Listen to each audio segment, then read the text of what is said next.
کہ اس وقت کی سچویشن، کیونکہ آپ تو مسلسل رابطے میں ہمیں لوگوں سے، اس وقت کی سچویشن کیا ہے وہاں پہ؟ لوگ کس حال میں رہ رہے ہیں؟ کیا لاشوں کی تدفین ممکن ہو پا رہی ہے؟ بھوکھوں کو کچھ کھانے کو مل رہا ہے کہ نہیں؟ کیا صورت حال ہے اس وقت؟ بسم اللہ الرحمن الرحیم. بہت شکریہ افتخار صاحب. دیکھیے اس وقت حالات کیا ہے، میں یقین کریں مجھے ڈکشنری چاہیے کہ میں حالات کے بارے میں بیان کر سکوں. مجھے کوئی الفاظ نہیں مل رہا ہے. قیامت الصغریٰ کا لفظ بھی کم ہے، کربلا کا لفظ بھی کم ہے، دوزخ بھی کم ہے. کسی کے تصور میں بھی نہیں ہے، کوئی امیجن بھی نہیں کر سکتا کہ اس وقت صورتحال کیا ہے. اسرائیلی غاصب دہشت گرد فورسز ایک تو فضائی حملہ کر رہے ہیں معصوم شہریوں پہ، سب کے اوپر. یہ نہیں ہے کہ جنگجو کے اوپر، سب کے اوپر ہے.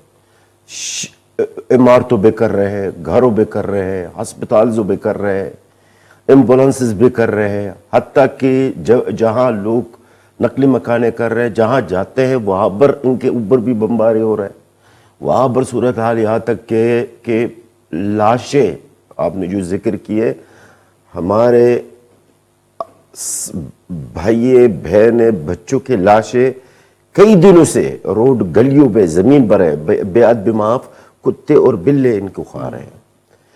یہ صورتحال ہے. اوپر سے موسم کا جو اس وقت سردی ہے، بہت شدید سردی ہوتی ہے غزہ کے اندر، وہاں پر بھی سردی ہے.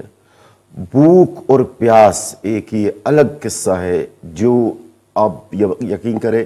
ابھی تو جو شہداء کا تعداد تو 21,000 بتایا جا رہا ہے، لیکن کچھ لوگ بھوکے مرے ہیں سر، اور کچھ لوگ ایسے بھی ہیں جو دوائیوں کی نہ ہونے کی وجہ سے بھی انتقال ہوئے. وہ تو انہوں نے 21,000 میں انہوں نے رجسٹر تو نہیں کیا شہدوں میں، وہ بھی بیچارے انتقال ہوئے. آپ کی فیملی کے لوگ بھی وہاں پہ ہیں، ان کے ساتھ کیا بیت رہی ہے اس کے بارے میں بتائیں. سر میری فیملی ابھی آپ کے پاس بیٹھا ہوا تھا تو مجھے خبر ملی ہے کہ میرا بچپن کا دوست، میرا بھائی جیسا دوست ہے، اور میرے ساتھ یہاں پہ پڑھ کے گیا ہے، ڈاکٹر محمود العقاد نام اس کا، ان کا ابھی شہید ہوا کچھ دیر پہلے. ڈاکٹر ہے، ڈاکٹر ہاسپٹل میں بمباری کی ہے تو شہید ہوا بیچارہ. ان کے بھی 4-5 بچے ہیں.